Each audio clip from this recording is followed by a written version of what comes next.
Hello दोस्तों, मैं सुनील गोदारा स्वागत करता हूं आपका एक बार फिर से कृषि विज्ञान क्लासेस यूट्यूब चैनल पर।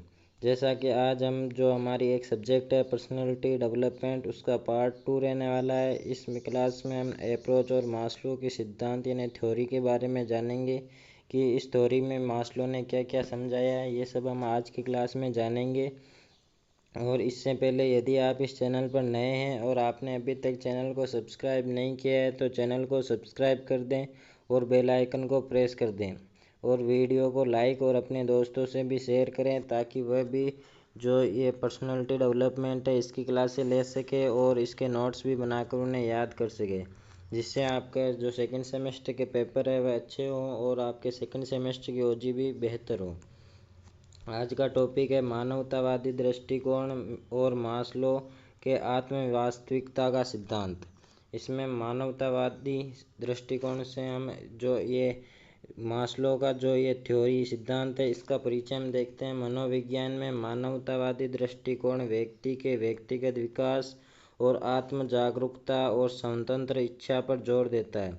यानी जो मनुष्य की जो स्वतंत्र इच्छा होती है, यानी कोई भी मनुष्य की इच्छा पर कोई रोकथाम नहीं होता है, वह अपनी इच्छा प्रकट कर सकता है और सभी में अलग अलग इच्छाएं होती है।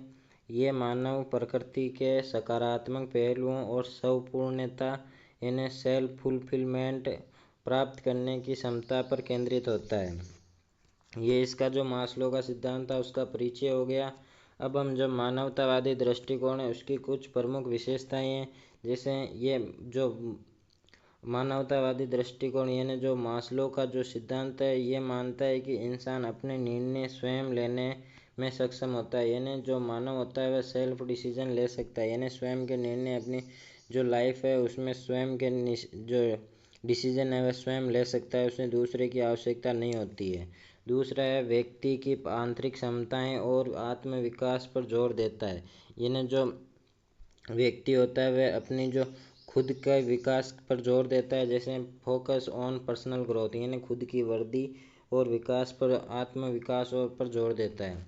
तीसरा है व्यक्ति को एक संपूर्ण इकाई के रूप में देखता है, न कि केवल मानसिक प्रक्रियाओं के रूप में। और अगला है आत्म वास्तविकता को जीवन का अंतिम लक्ष्य बनाता है। यानी जो खुद पे जो कॉन्फिडेंस होता है, गोल होता है, अल्टीमेट गोल होता है, उसे ही वह अंतिम लक्ष्य मानता है। कोरल रॉजर्स ने और अब्राहम मैस्लो एक दृष्टिकोण से जुड़े प्रमुख मनोवैज्ञानिक थे। अगला है मास्लो के आत्म वास्तविकता सिद्धांत। यानी इसका परिचय है कि अब्राहम मैस्लो ने ज़रूरतों के पदानुक्रम सिद्धांत को विकसित किया जो विभिन्न स्तरों पर मानवीय प्रेरणा को समझाता है।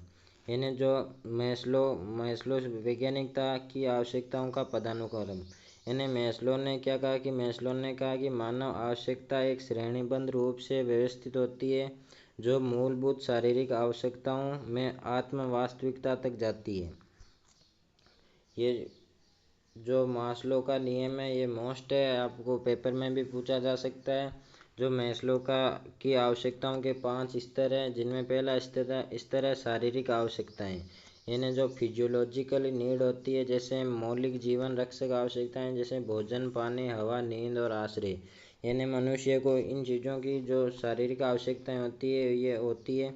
और जो सुरक्षा की आवश्यकता जैसे खतरे से सुरक्षा, आर्थिक स्थिरता और स्वास्थ्य सुरक्षा, ये भी मनुष्य के लिए आवश्यक है। और तीसरा है स्नेह और अपनापन की आवश्यकता, यानी मित्रता, परिवार, प्रेम और सामाजिक संबंध। यानी जो मनुष्य होता है उसे पहले तो सबसे पहले शारीरिक आवश्यकताएं वह प्राप्त होनी चाहिए, जैसे भोजन, पानी, हवा, नींद, आश्रय। और जो दूसरी है वह सुरक्षा की आवश्यकता होती है, जैसे खतरे से सुरक्षा। और जो तीसरा है वह उसे मित्र होने चाहिए, फ्रेंड। और जो फैमिली भी यानी परिवार, प्रेम और सामाजिक संबंध होने चाहिए। अगला है कि जो चौथा इसकी आवश्यकता का स्तर है वह आत्मसम्मान की आवश्यकता है। यानी जो व्यक्ति होता है उसके आत्मसम्मान होना चाहिए, कुछ उपलब्धि होनी चाहिए और समाज में कुछ विशेष स्थिति होनी चाहिए। अगला है आत्म वास्तविकता, यानी अपनी पूरी क्षमता तक पहुंचना, व्यक्तिगत विकास और रचनात्मक। उच्च स्तर की आवश्यकताओं पर जाने से पहले निम्न स्तर की आवश्यकताओं को पूर्ति की जाती।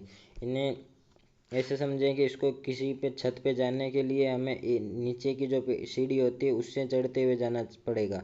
ऐसा नहीं है कि ऊपर की सीढ़ी से आप सीधे ऊपर की सीढ़ी पर चढ़ जाएं। इसलिए जो उच्च स्तर की आवश्यकताएं होती है पर जाने से पहले जो व्यक्ति सोचता है वह निम्न चीज जो निम्न आवश्यकताएं होती है उनके बारे में सोचता है। अब हम पढ़ेंगे आत्म वास्तविकता प्राप्त व्यक्तियों की विशेषताएं। जो आत्म वास्तविकता है वो प्राप्त कर लेते हैं उन व्यक्तियों की क्या क्या विशेषताएं होते हैं। ये रचनात्मक और समस्या समाधान में सक्षम होते हैं। यानी जो आत्म वास्तविकता प्राप्त व्यक्ति होते हैं वे समस्याओं का समाधान करने में सक्षम होते हैं। वे स्वयं की समस्याओं का समाधान कर सकते हैं। उच्च नैतिक और चारित्रिक मूल्य वाले होते हैं। स्वतंत्र और आत्म प्रेरित होते हैं यानी वे स्वतंत्र होते हैं और जो खुद से खुद को ही प्रेरित करते हैं और गहरे व्यक्तिगत संबंध वाले होते हैं। अगला है कि जो ये वास्तविकता प्राप्त व्यक्तियों जो होते हैं वह स्वयं को और दूसरों को स्वीकार कर लेते हैं। इनका जैसे उदाहरण है कुछ जैसे Mahatma Gandhi, Albert Einstein, Mother Teresa, Rabindranath Tagore. ये कुछ उदाहरण है जो वास्तविकता को प्राप्त किए गए वैज्ञानिक या बोलेंगे व्यक्ति हैं। और जो मास्लो का सिद्धांत था उसकी कुछ आलोचना भी की गई। यानी कोई भी चीज़ है ऐसा तो है नहीं कि उसकी हानि लाभ ही लाभ हानि हो ही नहीं। इसलिए ऐसे ही जो मास्लो का सिद्धांत है उसकी कुछ कमियां भी ढूंढी है लोगों ने, जिसमें बताया कि सभी व्यक्तियों की आवश्यकताएं एक निश्चित क्रम में नहीं होती। यानी जो व्यक्ति की आवश्यकताएं होती है वह एक निश्चित क्रम में नहीं होती। यानी किसी व्यक्ति को किसी निश्चित चीज़ की आवश्यकताएं होती है, दूसरे व्यक्ति को किसी अन्य चीज़ की आवश्यकताएं होती है। और जो आत्म वास्तविकता को मापना कठिन है और जो विभिन्न संस्कृतियों में आवश्यकताओं की प्राथमिकता भिन्न हो सकती है। ये जो आज का हमारा टॉपिक था मास्लो का सिद्धांत की थ्योरी, इसके बारे में हमने आपको बताया। और ये ज़्यादा बड़ा भी नहीं है, केवल 7-8 पेज है। यानी जो छोटा सा टॉपिक है इसको आप अच्छे से याद कर लेना और इसके नोट्स भी बना लेना। और आपको क्लास अच्छी लगी हो तो क्लास को लाइक और शेयर कर दें और चैनल को सब्सक्राइब कर दें ताकि आपके संपूर्ण जो एग्रीकल्चर बीएससी है उसकी क्लासें आप तक पहुँचे और नोट्स भी पहुँचे। धन्यवाद। जय जवान जय किसान।